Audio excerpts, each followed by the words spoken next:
Assalamu alaikum, Doctor. It's my honor to standing here asking this question. And at the same time, I'm very sad to ask this question.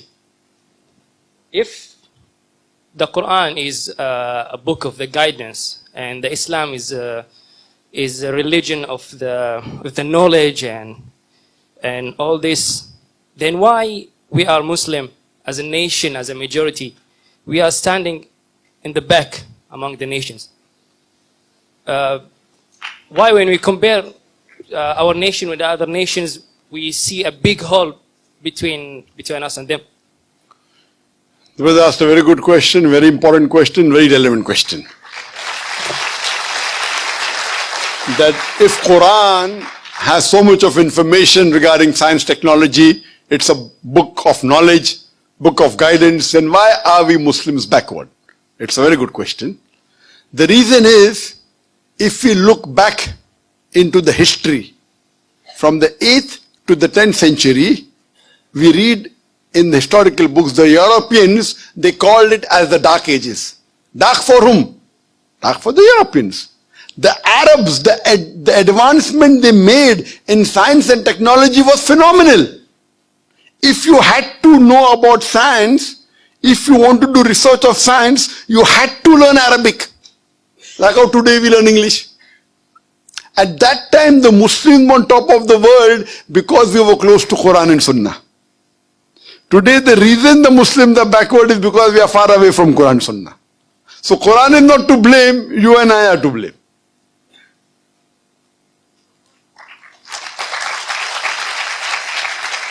If you read in the books of history and books of science,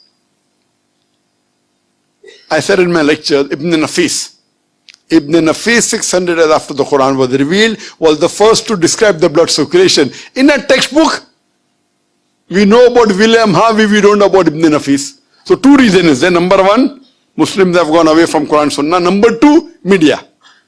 You know, media also plays a big role in it. In our textbook, in my school, I never heard about Ibn Nafis. After when I did research, I came to know.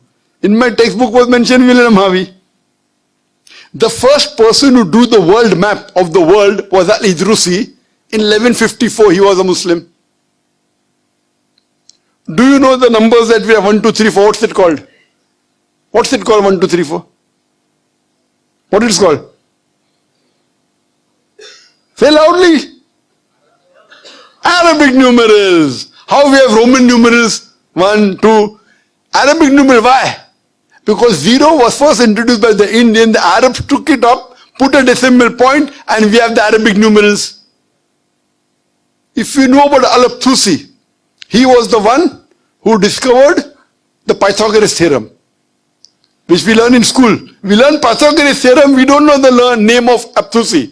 The square of the hypotenuse is equal in a triangle. The square of the hypotenuse is equal to the sum of the other two sides of the triangle. Do you remember or you've forgotten? You remember, na? MashaAllah, good student. Who was the person who discovered it? Now you came to know, correct? Better late than never. Al-Abthusi, Muslim. Trigonometry, we learn trigonometry. Who is the main person of trigonometry? Al-Biruni.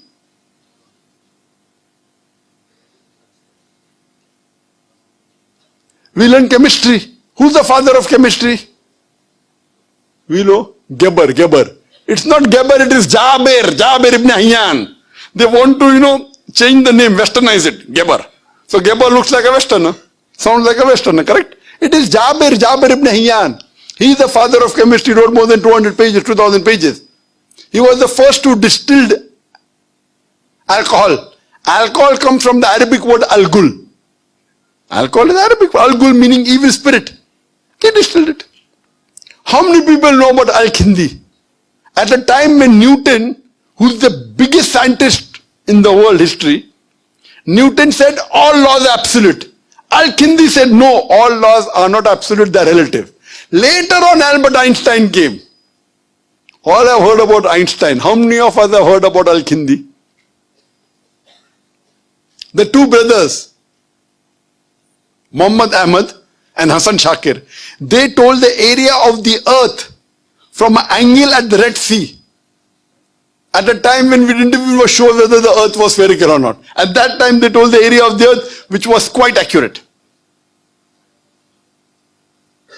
If you read about Ali ibn Abbas, he wrote 2,000 pages on medicine. If you know about Ali ibn Sina, Avicenna sounds like a Westerner name. It's Ali ibn Sina, Aristotle of the East. You can keep on giving examples. Muslims were on top of the world because we were close to Qur'an and Sunnah. Today, we are far away from the Qur'an and Sunnah.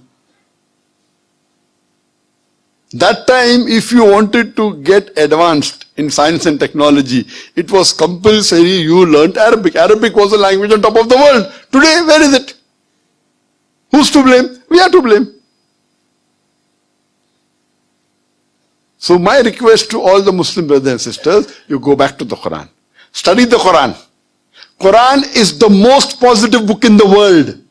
It's a proclamation to humanity. It's a fountain of mercy and wisdom. It's a warning to the heedless. It's a guide to the erring. It's an assurance to those in doubt.